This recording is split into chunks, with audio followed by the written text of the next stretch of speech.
Good morning. Welcome to Buckwheat Farms Magic Emporium and Ballroom. It's time for a little morning love, your daily dose of love, hope, and encouragement from Buckwheat Farms. Things are happening around here. Love it. It's spring. Stuff is growing. Stuff is popping. Stuff is happening. But today I want to talk to you about an issue that I have, and maybe some of you share the same issue. A little background here. Back when I was in my preaching days, much of the debate in the Christian community, or there is debate within the Christian community about which translation to use. And, that was always kind of a thing.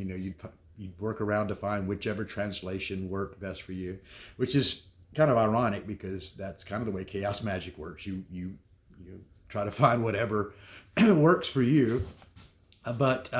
But the irony is, and I didn't truly understand this until I had started studying Judaism, and one of the rabbis that I was speaking to said that,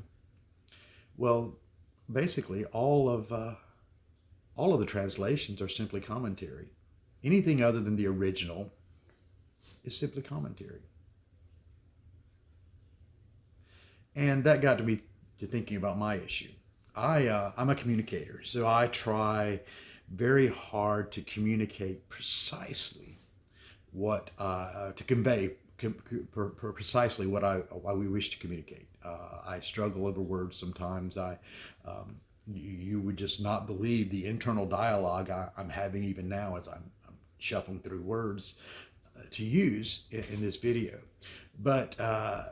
But yesterday I got freed of it a little bit because as we were riding with my wife, and I began to understand that that every interpretation, every translation of whatever it is that I'm trying to communicate is merely a commentary. And it's a commentary based on the person that I'm communicating, their background, their emotions, their state of mind, what's going on, their interest in what I'm talking about. And so that no matter how precisely that I try to communicate something accurately and perfectly, that it still will be fuzzied in the translation, and passing through the filters of another person's perspective. And so it is with things that come to me as well. And so to become a more effective communicator, I have to understand that no matter how, instead of seeking out the perfect words, and there's nothing wrong with that because effective communication is so valuable. But instead of seeking out the perfect words and the perfect way to communicate it, and it's especially true with this project I've got coming up that I will let you know about tomorrow. I'll make the announcement on when we're gonna do it. But anyway, but trying to find the perfect way to communicate an idea, I've just released myself of that, and so I'm just going to communicate it the best way possible, and trust that whatever needs to be communicated will be communicated, and that and releasing any right or any expectation I have that the others have the same perception as I do, releasing my perception as the only one. And I believe in doing so that I will grow, because I'll grow in my effective communications, because I'll be looking at the other perspective rather than my own, rather than trying to communicate what I wish to be known.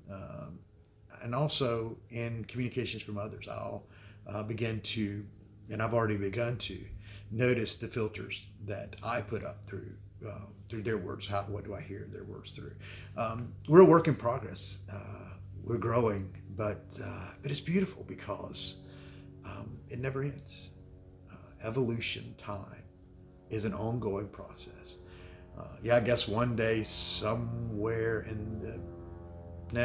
infinity just keeps going, doesn't it? It's never going to end. So the thing is, and I guess the ultimate takeaway from all this was for yesterday, is to stop worrying about the road, stop worrying about the vehicle, stop worrying about all these things, and even where you're going, and just enjoy the journey. And part of that is in changing and understanding the way that we communicate. Go forward today and be all that you are. Be everything that you're meant to be. Let the world bear the weight of it. Namaste.